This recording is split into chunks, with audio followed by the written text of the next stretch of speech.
अस्सलाम वालेकुम। ये वीडियो क्लास 9th के तमाम बच्चों के लिए है, चाहे वो पढ़ने में अच्छे हैं चाहे वीक हैं। इससे पहले मैंने उन बच्चों के लिए वीडियो बनाई है जो पढ़ाई में बहुत वीक हैं, वो शायद फेल हो जाएंगे, तो उसकी हेल्प के लिए मैंने एक वीडियो बनाई थी, वो आप देख लें अगर आप उनमें से हैं। अगर आप नॉर्मल बच्चे हैं, एवरेज हैं या अबव एवरेज हैं, लाइक हैं या डल हैं, तो आपकी वीडियो सबके लिए है, तो आप उसको ध्यान से समझें। हम बात करते हैं पेपर कैसा आएगा। मैं गेस्ट पेपर भी शेयर करूंगा, मैं आपके साथ पेपर स्कीम भी शेयर करूंगा सभी वीडियोस के अंदर। Long theorems, details, tips, tricks सब कुछ करेंगे इंशाल्लाह। फ़िलहाल आप लोगों के साथ मैं वो चीज़ शेयर करने लगाऊंगा, पेपर आपका जो बोर्ड का आने वाला है 2023 में ईद के बाद, वो कैसा होगा। मैं आपको शक्ल बता देता हूँ उसकी, और आप वो ऐसी होगी जैसी बता रहा हूँ। नंबर 1, ऑब्जेक्टिव की जहाँ तक बात है, तकरीबन मोर देन हाफ, आधे से ज़्यादा, हो सकता है 10, हो सकता है 9 ऑब्जेक्टिव्स जो हैं वो रिव्यू में से आएंगे। ठीक है, तो अगर आपको रिव्यू रटी हुई है, आप इस पर शर्त लगा सकते हैं कि रिव्यू का हमारा सवाल कहीं से भी ऑब्जेक्टिव का लेने हमारे फुल नंबर आएंगे। अगर आपकी वो वाली तैयारी है तो 9-10 नंबर आपके बोर्ड के पक्के हो गए। ठीक हो गया। दूसरी बात, ऑब्जेक्टिव पर आते हैं शॉर्ट क्वेश्चंस पे। शॉर्ट क्वेश्चंस हमेशा वाले आएंगे जो हमेशा आते हैं। जो चीज़ इसमें नई है वो ये कि इस मरतबा डेफिनेशंस आपको रूटीन से ज़्यादा नज़र आएंगी, तो डेफिनेशंस मिस नहीं करनी। स्पेशली वो डेफिनेशन जो मैं आपके साथ नेक्स्ट 1-2 वीडियोस के अंदर शेयर करूंगा, उनको ख़ास तौर पे कर लेना। अगर आपको पूरी बुक की नहीं हो रही तो सिर्फ वो वाली कर लें, तो 100% उसी में से आ जाएगी। ठीक है, जो पूरी बुक की कर सकता है वो पूरी बुक की करे, लेकिन डेफिनेशंस छोड़ने वाला बच्चा, चाहे वो टॉपर है, चाहे उसको मैथ के 16 चैप्टर्स आते हैं, वो मैथ में फुल मार्क्स नहीं ले पाएगा इस मरतबा अगर वो डेफिनेशंस नहीं करेगा। तो ये बात याद रखें, आपको पूरे यूट्यूब पे कहीं पर भी कोई बंदा बताएगा नहीं। डेफिनेशंस इस बार मार्क्स लेने का की पॉइंट है। जो बच्चे फेल हो रहे हैं उनके लिए डेफिनेशन इंपॉर्टेंट है ताकि वो पास हो जाएं, और जो बच्चे फुल मार्क्स लेना चाहते हैं उनके लिए डेफिनेशन इंपॉर्टेंट है। वो बगैर डेफिनेशंस के वो फुल मार्क्स नहीं ले पाएंगे, चाहे ऑब्जेक्टिव हो चाहे शॉर्ट क्वेश्चन हो। ठीक हो गया। तो आप लोगों ने डेफिनेशंस को बड़े ही अच्छे तरीके से तैयार करना है। ठीक हो गया।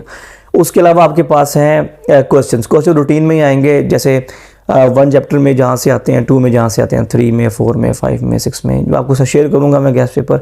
और हमेशा वाला जो होता है वो वैसा ही पैटर्न होगा, थोड़ा बहुत चेंज है वो गेस्ट पेपर में आपको नज़र आ जाएगा। फिर बात करते हैं लॉन्ग क्वेश्चंस की। लॉन्ग क्वेश्चन में इस बार थोड़ा सा आप लोगों को एहतियात करनी है। ये जो आपको लोग कहते हैं ना 1.6 में से लॉन्ग आ जाएगा, उनके चक्कर में ना पड़े। 1.3 भी तैयार करें। 1.4 के जो मल्टीप्लाई के लॉन्ग क्वेश्चंस हैं, AB इंटू C वो वाले, AB का होल ट्रांसपोज वाले, वो भी करें। यूनिट एक्सरसाइज 1.5 के अंदर AB इन्वर्स वाले सवाल हैं, वो ख़ास तौर पे कर लें। तो ये भी आपको साथ करने होंगे, सिर्फ 1.6 से गुजारा नहीं होने वाला।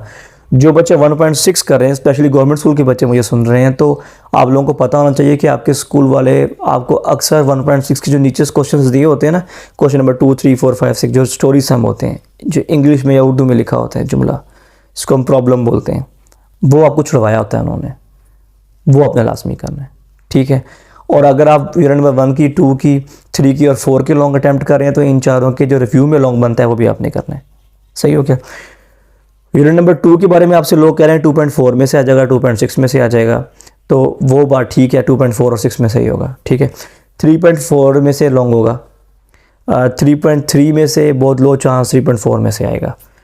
जो यूनिट नंबर 4 है उसमें, अच्छा मैं गैस नहीं बता रहा आपको, ठीक है, गैस मैं आपको दूंगा डिटेल के अंदर। ठीक है, वो बड़ा अच्छा गैस होगा, डिटेल के अंदर होगा, मैं बुक खोल के हर क्वेश्चन को दिखाऊंगा, मैं सिर्फ समझा रहा हूँ पेपर कैसा होगा। यूनिट नंबर 4 के अंदर देखें तो 4.2 का और 4.4 का बोलते ज़्यादा चांस है, लेकिन आप याद रखेंगे 4.1 से भी इस बार लॉन्ग आ सकता है। ठीक है, रिव्यू में से भी आ सकता है। तो अमूमन जो ज़्यादातर पंजाब के बच्चे हैं वो पहले 4 चैप्टर के लॉन्ग अटैम्प्ट करते हैं, तो मैं आपको इन 4 चैप्टर की एग्जांपल दी है। तो ये सेकंड बात आपने याद रखनी है, थर्ड बल्कि। पहली थी रिव्यू की ऑब्जेक्टिव, दूसरी थी डेफिनेशन, तीसरी थी कि जो लॉन्ग क्वेश्चंस हैं वो आप लोगों ने इस तरह करने हैं। नहीं करना कि जो उसने अनाउंस कर दिए किसी ने जी 1.6 कर लें, सिर्फ 2.4 कर लें, सिर्फ 3.4 कर लें, 4.2 कर लें, उन चक्रों में नहीं पढ़ना। जिनका मैंने नाम बताया ना, इनको अपने लाजमी कर लेना है। और सबसे ख़तरनाक बात जो इस मरतबा आपको देखने को मिलेगी वो क्या होगी कि इस मरतबा चाहे शॉर्ट हो चाहे लॉन्ग हो, ठीक ठाक पोर्शन बोर्ड का आपकी एग्जाम्पल्स में से आएगा। इवन ये एक्सपेक्ट किया जा सकता है कि आपके लॉन्ग क्वेश्चन भी शायद कोई एग्जाम्पल में से आए। तो अगर आप 1.4 के 1.6 के लॉन्ग तैयार कर रहे हैं तो 1.6 की आपको एग्जांपल्स भी आनी चाहिए। अगर 2.4 के लॉन्ग तैयार कर रहे हैं 2.4 की एग्जांपल्स भी आनी चाहिए। 3.4 के लॉन्ग तैयार कर रहे हैं 3.4 की एग्जांपल्स भी आपको आनी चाहिए। तो इन बातों का आप ख्याल रखेंगे तो आप बोर्ड में अच्छे नंबर ले सकते हैं। और जहाँ तक बात थ्योरम की है, वो हमेशा की तरह यूनिट नंबर 9 और 12 में से होगा। तो 9 का वही होगा जो मैं आपके साथ गेस्ट में शेयर करूँगा। तो बेसिक जो हमारे पास स्केच बना वो ये बना कि रिव्यू हम लोगों ने करनी है तो हमारी मोर देन हाफ सॉल्व हो जाएगी। अगर हम डेफिनेशंस को तैयार कर लेंगे तो और जो रूटीन में सवाल इंपॉर्टेंट हमेशा से आते हैं उनको ही तैयार कर लेंगे, हमारे सारे शॉर्ट क्वेश्चंस तैयार हो जाएंगे, इवन हम एक्स्ट्रा भी कर सकते हैं। और अगर हम लोग लॉन्ग के लिए जिन एक्सरसाइजेज को लॉन्ग में तैयार कर रहे हैं उनके अलावा जो लॉन्ग एक्सरसाइजेज हैं उनको भी तैयार करेंगे, और जिस एक्सरसाइज को लॉन्ग के लिए तैयार करेंगे उसकी एग्जांपल को भी तैयार करेंगे, और उस चैप्टर की रिव्यू भी तैयार करेंगे, तो ही गारंटी हो सकती है कि हम लोग लॉन्ग क्वेश्चन बोर्ड में अटैम्प्ट कर पाएंगे। वरना हो सकता है कि आप 2 लॉन्ग क्वेश्चन अटैम्प्ट करने की उम्मीद से जाओ और आप 1.5 कर पाओ। ठीक है। लास्ट कन्फ्यूजन वहाँ लिखा होता है कि अटेम्प्ट एनी 3 क्वेश्चंस, तो आपको याद रखना है कि आपको 2 ही क्वेश्चंस करने हैं, तीसरा वो थ्योरम को कह रहा होता है। ठीक है, 2 ही करने होते हैं। तो अगर आप पहले 4 चैप्टर कर लेते हैं तो आपके दोनों के दोनों लॉन्ग क्वेश्चंस सॉल्व हो जाएंगे। मैं वीडियो शेयर करूंगा जिसमें मैं इंपॉर्टेंट क्वेश्चन बताऊंगा, सॉल्व भी कर दूंगा उनको। तो इंशाल्लाह आपको मैथ के लिए रिकॉर्ड हेल्पिंग मटेरियल मिलेगा। ऐसा हेल्पिंग मटेरियल मैं इस चैनल पे प्रोवाइड करूंगा इस मरतबा, जो आज से पहले आपने कभी नहीं देखा होगा। चैनल को सब्सक्राइब कर लें। अगर आप मुझे फेसबुक पे देख रहे हैं तो शेयर लाजमी कीजिए। अल्लाह हाफिज़।